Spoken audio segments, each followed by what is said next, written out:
প্রিয় শিক্ষার্থীবৃন্দ, আশা করি সবাই ভালো আছো এই মহামারীর মধ্যে। তো যাই হোক, তোমরা ইতিমধ্যে অনলাইন ক্লাসগুলো দেখতেছো। গতকালকে থেকে আমাদের শুরু হয়েছে, যদিও আপাতত ইংরেজি এবং ম্যাথ শুরু হয়েছে। তো পর্যায়ক্রমে অন্যান্য সাবজেক্টগুলো শুরু হবে। আপাতত আমি প্রত্যেকটি সপ্তাহে চেষ্টা করবো একটি করে হলে হিসেব বিজ্ঞান এবং ফিনান্স ক্লাস দেওয়ার জন্য। গতকালকে আমি একটা ফিনান্স ক্লাস দিছি আপলোড, আজকে একটা অ্যাকাউন্টিং নিচ্ছি। তো সবাই বোঝার চেষ্টা করবে, না বুঝলে আমাকে পার্সোনাল নাম্বারে কন্ট্যাক্ট করবে আমার সাথে। তো আজকে আমি এমনভাবে ক্লাসগুলো আলোচনা করতেছি 9+10 যেন দুইটি ক্লাসেরই উপকার হয়। তো আজকে আমরা অ্যাকাউন্টিংয়ে যেটা নিয়ে আলোচনা করব সেটা হচ্ছে হিসাব, অধ্যায় 5 পঞ্চম অধ্যায় হিসাব নিয়ে। তো এই পঞ্চম অধ্যায়টা ক্লাস 9 এখনো করো নাই, তবে ক্লাস 10 এটা পারো। তারপর আবার নতুনভাবে রিভিশন দাও। এই চ্যাপ্টার থেকে অঙ্ক আসার সম্ভাবনা খুব বেশি থাকে এবং কি বারবার পরীক্ষাগুলো আসে। এই চ্যাপ্টার অঙ্কগুলো অনেক সহজ। যাই হোক, আমরা শুরু করতেছি। আর আমি ক্লাসগুলো করার সময় তোমরা অবশ্যই বইটা, হিসাব বিজ্ঞান বইটা, ফিনান্স বইটা, যেটা প্রয়োজন যেদিন, ওটা সামনে নিয়ে রাখবে। যখন ক্লাসগুলো দেখবে বইগুলো সামনে রাখবে। তাহলে সর্বপ্রথম আমরা জানতে হবে হিসাব কি। আমরা এগুলো অনেকে শিখি না, অনেকে জানি না। তাহলে এগুলো আমাদেরকে জানতে হবে। হিসাব কি, হিসাব কাকে বলে? হিসাব বলতে আমরা বুঝি লেনদেনের শ্রেণীবদ্ধ এবং সংক্ষিপ্ত বিবরণীকে। তাহলে হিসাব কাকে বলে? লেনদেনের শ্রেণীবদ্ধ এবং সংক্ষিপ্ত বিবরণীকে হিসাব বলে। তাহলে হিসাব কাকে বলে? এই যে লেনদেনের শ্রেণীবদ্ধ অর্থাৎ লেনদেনগুলোকে তুমি সর্বপ্রথম শ্রেণীবদ্ধ করবে। শ্রেণীবদ্ধ করার পর এরপরে গিয়ে তুমি এগুলো কি করবে? সংক্ষিপ্ত বিবরণী, অর্থাৎ একটা বিবরণী তৈরি, সংক্ষেপে এটার বিবরণ দিবে। আর এটাকে বলে আমরা মূলত হিসাব। তাহলে এরপর দেখো, আমাদের হিসাবের মূল সমীকরণ আছে, সবাই জানো। হিসাব সমীকরণটি হচ্ছে a সমান l প্লাস ই। a সমান l প্লাস ই। a সমান, এর পূর্ণ মিনিং হচ্ছে অ্যাসেট সমান লাইবিলিটিস প্লাস ইকুইটি, অর্থাৎ সম্পদ সমান দায় যোগ মালিকানা সত্ত্ব।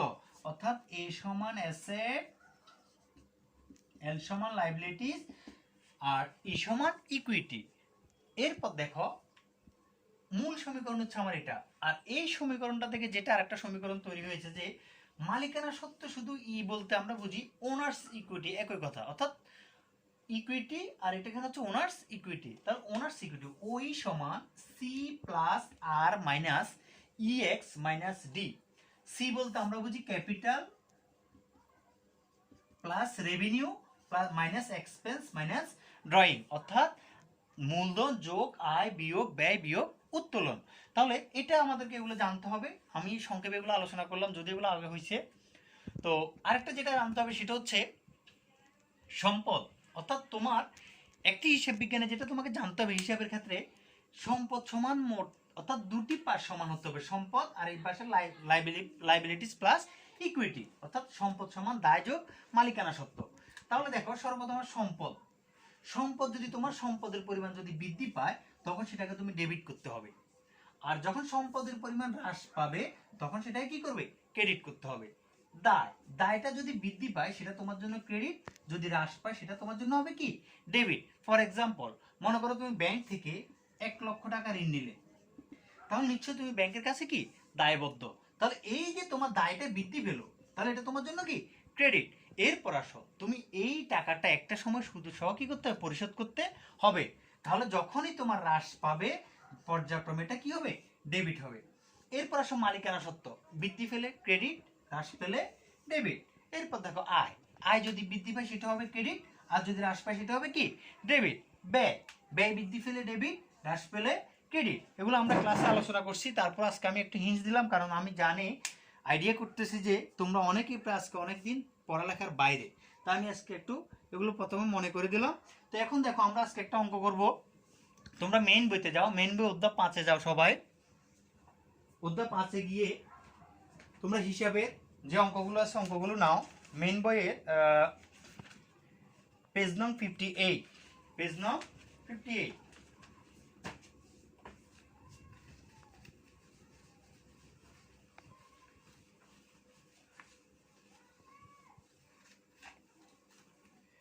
পেজ নং 58-এ একটি প্রশ্ন আছে, দেখো। প্রশ্ন নাম্বার 2, জনাব অপু 2017 সালে 1 জানুয়ারি নগদ 1,70,000 টাকা এবং প্রতিটি 75,000 টাকা মূল্যের দুটি ফটোকপি মেশিন নিয়ে কম্পোজ অ্যান্ড কফি নামে একটি ব্যবসা শুরু করেন। উক্ত মাসে তার ব্যবসায় অন্য লেনদেনগুলো নিম্নরূপ: ব্যাংকে 50,000 টাকা জমা দিয়ে হিসাব খুলেন, দোকানে বৈদ্যুতিক মিটার লাগানোর খরচ 15,000 টাকা, ফটোকপি ও কম্পোজের কাগজ করে 2,000 টাকা, বাকিতে একটি পেন করে 3,000 টাকা, দোকানের পরিচিতির জন্য এলাকায় 2,000 টাকার ব্যয়, প্রচারপত্র বিবরণ, একটি স্কুলের প্রশ্ন, ফটোকপি বাবদ নগদে পেল 8,000 টাকা, দোকান ভাড়া বাবদ 5,000 টাকা চেক প্রদান। এটা হচ্ছে আমার মূল প্রশ্ন। তাহলে কতে বলা হচ্ছে প্রারম্ভিক মূলধনের পরিমাণ নির্ণয় করো। 1, 3, 7 ও 15 তারিখের লেনদেনের সাথে জড়িত হিসেবে শ্রেণী দেখাও। ঘতে বলা হচ্ছে 4, 8, 24 ও 30 তারিখে লেনদেনের ডেবিট ও ক্রেডিট নির্ণয় করো। তাহলে সর্বপ্রথম আমরা বাইর করতে হবে কতে প্রারম্ভিক মূলধন। 2 এর ক, প্রারম্ভিক মূলধন সমান প্রারম্ভিক মোট সম্পদ বিয়োগ প্রারম্ভিক মোট দায়।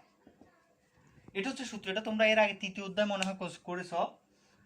তো দেখো, প্রারম্ভিক বলতে আমরা কি বুঝি? প্রারম্ভিক সমাপনী দুটি কথা, একটা হচ্ছে প্রারম্ভিক আর একটা হচ্ছে কি সমাপনী। তাহলে প্রারম্ভিক বলতে আমরা বুঝি বছরের শুরুতে, আর সমাপনী বলতে আমরা বুঝি বছরের শেষে। সংক্ষেপে এটা আপাতত বুঝে নাও। তাহলে বছরের শুরুতে তোমাকে এখানে বছরের শুরুতে লেনদেনগুলো খুঁজে বের করতে হবে। তাহলে বছরের শুরুতে যে লেনদেনটা আছে 2017 সালের 1 জানুয়ারি নগদ 1,70,000 টাকা এবং প্রতিটি 75,000 টাকা মূল্যের দুটি ফটোকপি মেশিন নিয়ে সে কি করে ব্যবসায় শুরু করে। তাহলে এগুলো হচ্ছে আমার বছরের শুরুতে লেনদেন। তাহলে দেখো, এই যে এটা প্রারম্ভিক, এটা তার ব্যবসায় শুরুটাই মানে হচ্ছে প্রারম্ভিক। এই শুরুটা তোমাকে বাইর করতে হবে। তাহলে এখানে আমার কোনো দায় নেই। আমরা তাহলে অঙ্কটা ঘর করে করি, সূত্রটা শিখে রাখবে, সূত্র দিয়ে করতে পারবে। তাহলে দেখো, তারিখ 2017 জানুয়ারি 1, বিবরণ টাকা টাকা। এখানে সর্বপ্রথম বলছে তোমাকে নগদ, তার নগদ টাকা তোমার জন্য সম্পদ প্রারম্ভিক 1,70,000। এরপর বলছে তোমাকে ফটোকপি মেশিন, ফটোকপি মেশিন এই জায়গায় যেটা একটা জিনিস ভুল করে দেখো, এখানে বলছে তাকে সে দুটি ফটোকপি মেশিন নিয়ে ব্যবসা শুরু করছে। তাহলে দুটি ফটোকপি, তাহলে একটি ফটোকপি মেশিনের দাম হচ্ছে 75,000 টাকা। তাহলে তোমাকে দুটি দাম বাইর করতে হবে। তাহলে দুটি দাম বাইর করতে হলে তাহলে দুটি দিয়ে গুণ করলে 1,50,000। তাহলে সবগুলো যোগ করবে, দুইটা যোগ করলে হবে তোমার 3,07,000, 20,000 টাকা। তাহলে এটা হচ্ছে তোমার মোট প্রারম্ভিক মূলধনের পরিমাণ। কারণ আমার এখানে কোনো দায় নাই, যে কারণে দায়টা বিয়োগ হয় না। দায় থাকলে তোমার অবশ্যই কি হইতো, সেটা বিয়োগ হবে। এখন দেখো, আমরা খ নাম্বার করব। খ নাম্বারে তোমাকে বলা হয়েছে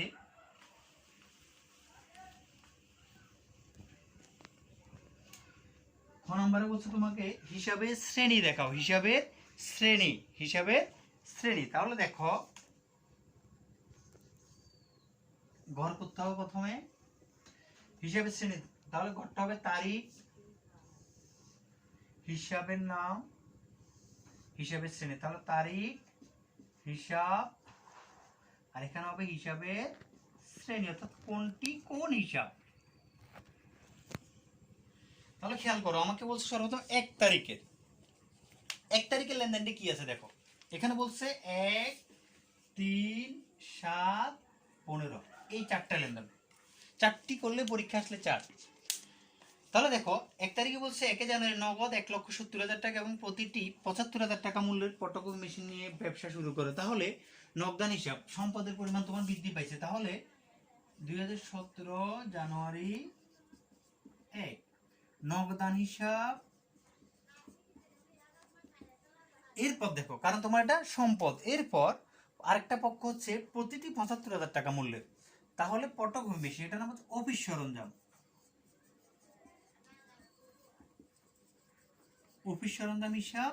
এখন দেখো, এই দুইটা নিয়ে তোমার ব্যবসাটা শুরু করছো। তাহলে যা নিয়ে শুরু করছো সেটাই হচ্ছে তোমার মূলধন, সেটা হচ্ছে তোমার কি মূলধন। আর আমরা মূলধন বলতে বুঝি যেটা মূলধন নাম হচ্ছে কি, ওটা হচ্ছে মালিকানা সত্ত্ব। তাহলে আরেকটা হবে মূলধন হিসাব।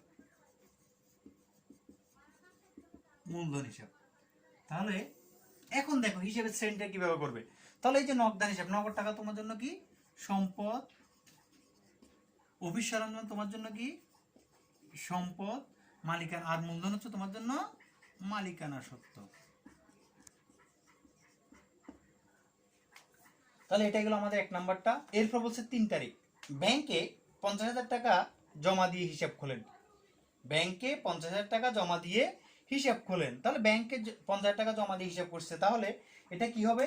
ব্যাংক হিসাব ডেবিট, এরপর হচ্ছে নগদান হিসাব ক্রেডিট। ব্যাংক হিসাব ডেবিট, নগদান হিসাব ক্রেডিট। তাহলে আমি একটা পাইছি ব্যাংক হিসাব, আর একটা হচ্ছে নগদান হিসাব, তারিখটা হচ্ছে 3। তাহলে খেয়াল করো, ব্যাংকে তোমার টাকা জমা আছে, তাহলে এটা তোমার জন্য সম্পদ, এটা তোমার জন্য কি সম্পদ, তাহলে এটা সম্পদ। আবার নগদ টাকাটা তোমার জন্য কি সম্পদ, অর্থাৎ এখানে সম্পদ বৃদ্ধি, সম্পদ হ্রাস। এরপর দেখো 7 তারিখ বলছে ফটোকপি ও কম্পোজের কাগজ ক্রয় 2,000 টাকা। ফটোকপি ও কম্পোজের কাগজ ক্রয় 2,000 টাকা। তাহলে দেখো এখানে যেটা একটু পয়েন্ট একটু তোমাকে ঝামেলা হবে, সেটা হচ্ছে খুঁজে নিতে হবে এখানে ফটোকপি ও কম্পোজ। আমরা মনিহারি উঠলে এই যে এই ধরনের লেনদেনগুলো, তাহলে এখানে আমরা সরাসরি ফটোকপি ও কম্পোজ লিখবো না, আমরা লিখবো ক্রয় হিসাব। আমরা লিখবো ক্রয় হিসাব, ক্রয় হিসাব। এরপর হচ্ছে দেখো নগদান হিসাব, যেহেতু ক্রয় করছে নগদ টাকার পরিমাণ কি পাইছে, হ্রাস পাইছে, তাহলে নগদান হিসাব। তাহলে ক্রয় হিসাব হচ্ছে ব্যয়, আর নগদান হিসাব মানে সম্পদ। কয়টা বলতে এখানে বুঝেছে যে মুনাফা জাতীয় ব্যয়। এরপর দেখো 15 তারিখ, দোকানের পরিচিতির জন্য এলাকা 2,000 টাকা ব্যয় প্রচারপত্র বিতরণ। আমরা এটা অনেকে বুঝি না, দোকানের কিসের জন্য, অর্থাৎ দোকানের পরিচিতি। দোকানটা তুমি নতুন দিয়েছো, কিন্তু দোকানটা এখন ভালোভাবে কেউ চিনে না, এটার পরিচিতির জন্য তোমরা এখানে কি করলে, বিভিন্নভাবে প্রচারপত্র লাগিয়ে দিলে। যেমন বিভিন্ন বড় বড় কোম্পানিগুলো দেখবে তোমাদেরকে এটা দে, যেমন স্কুল অনেক সময় নিয়ে আসে, যেমন ফেয়ার অ্যান্ড লাভলি কোম্পানিগুলো মাঝে মাঝে স্কুলে এসে তোমাদেরকে ফেয়ার অ্যান্ড লাভলি, কন্ডিশনার ইত্যাদি ইত্যাদি জিনিসগুলো কি করে তারা দিয়ে যায়। কেন? শুধুমাত্র তাদের কোম্পানির প্রচারের জন্য। আর মনে রাখবে, একটি কোম্পানির প্রচারের জন্য যাই কিছু করা হয় সেটা হচ্ছে বিজ্ঞাপন, আর বিজ্ঞাপন কখনো ক্ষতি নয়। বিজ্ঞাপন একটি ব্যবসার অবশ্যই কিসের আশায়, লাভের আশায় করে থাকে। তাহলে এই ধরনের প্রচারপত্রগুলো আমরা কি করব, বিজ্ঞাপন হিসাব লিখবো। কি হিসাব লিখবো? বিজ্ঞাপন হিসাব।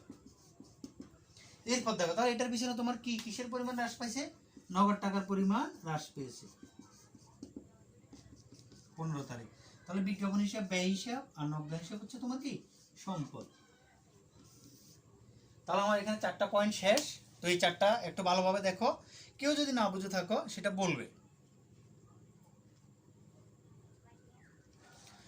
এখন দেখো আমরা ঘ নাম্বার করব। ঘ নাম্বার করে আজকের মতো আমাদের ক্লাস এখানে শেষ করব।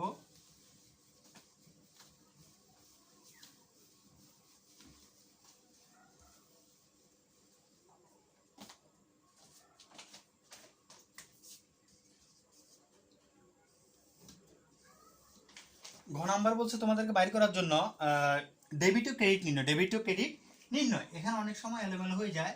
তোমাকে শুধুমাত্র বলছে এখানে ডেবিট ও ক্রেডিট নির্ণয় করার জন্য, তোমাকে কিন্তু বলে নাই কারণ সহ।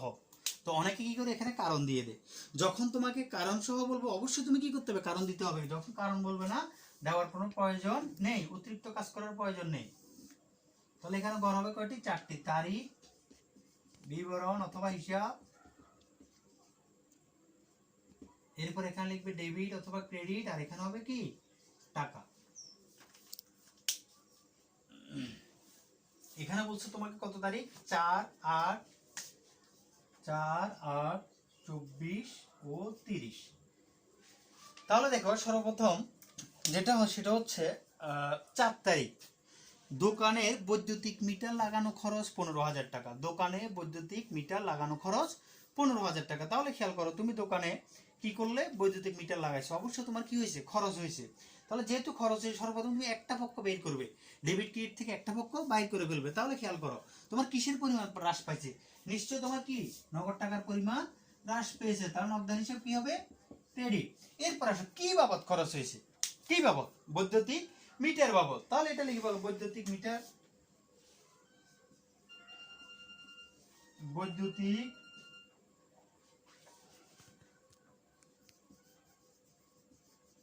মিটার সংস্থাপন ব্যয়।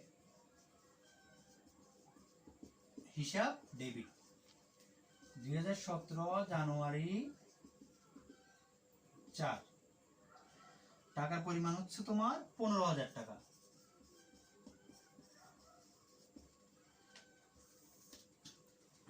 তাহলে এরপর দেখো 8 তারিখে বলছে বাকিতে একটি ফ্যান ক্রয়, অর্থাৎ দোকানের তোমার একটা ফ্যানের প্রয়োজন আছে, তাহলে এটা কিভাবে ক্রয় করছে?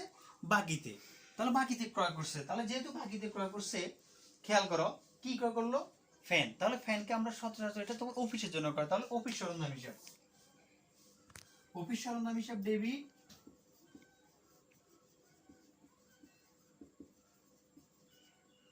এরপর হচ্ছে প্রদেয় হিসাব, যেহেতু বাকিতে প্রদেয় হিসাব ক্রেডিট, প্রদেয় হিসাব ডেবিট, এটা হচ্ছে ক্রেডিট। তারিখ হচ্ছে 8 তারিখ, টাকার পরিমাণ 3,000 টাকা। এরপর দেখো 24 তারিখ, 24 তারিখ বলছে তোমাকে একটি স্কুলের প্রশ্ন পটকপি বাবদ নগদে পেলো 8,000 টাকা, নগদে পেলো 8,000 টাকা। খেয়াল করো, তাহলে তুমি একটি স্কুলের প্রশ্ন পটকপি করছো, তোমার দোকান ব্যবসা প্রতিষ্ঠানটা মনে করো তোমার, তাহলে তুমি যখন স্কুলের প্রশ্ন ফটোকপি করছো তোমার অবশ্যই এটা তোমার আয় হয়েছে, তুমি টাকাটা পাইছো। তাহলে কিভাবে পাইছো? এখানে বাকিতে বলা নাই, বাকিতে না বললে তার মানে এটা কিভাবে হয়েছে? নগদে। তাহলে তোমার নগদ টাকার পরিমাণ যেহেতু বৃদ্ধি পেয়েছে, নগদান হিসাব ডেবিট, সেবা দিয়ে তার বিনিময়ে তুমি কি দিছো? সেবা হিসাব ক্রেডিট। তুমি নিশ্চয় কি দিছো? সেবা দিছো। এরপরে তাহলে এটা টাকার পরিমাণ হচ্ছে 8,000 টাকা।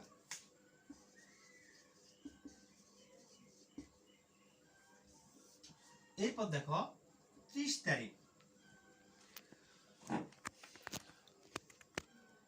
30 তারিখ বলছে দোকান ভাড়া বাবদ 5,000 টাকা চেক প্রদান, দোকান ভাড়া বাবদ 5,000 টাকা চেক প্রদান। খেয়াল করো, দোকান ভাড়া তুমি কি করছো? প্রদান করছো। তাহলে এই যে ভাড়াটা, তাহলে ভাড়া হিসাব ডেবিট, তাহলে চেক প্রদান করছো, চেকের টাকা দিবে তোমার নিশ্চয় ব্যাংকে দিবে, তাহলে ব্যাংক হিসাব ক্রেডিট। কারণ চেকের টাকা আমরা সচরাচর কেউ কি দিতে পারি? কেউ দিতে পারি না। চেক থাকলে তোমার চেকের টাকার জন্য কোথায় যেতে হবে? ব্যাংকে। তাহলে দেখো ভাড়া হিসাব ডেবিট, ব্যাংক হিসাব ক্রেডিট। টাকার পরিমাণ হচ্ছে কত টাকা? 5,000 টাকা।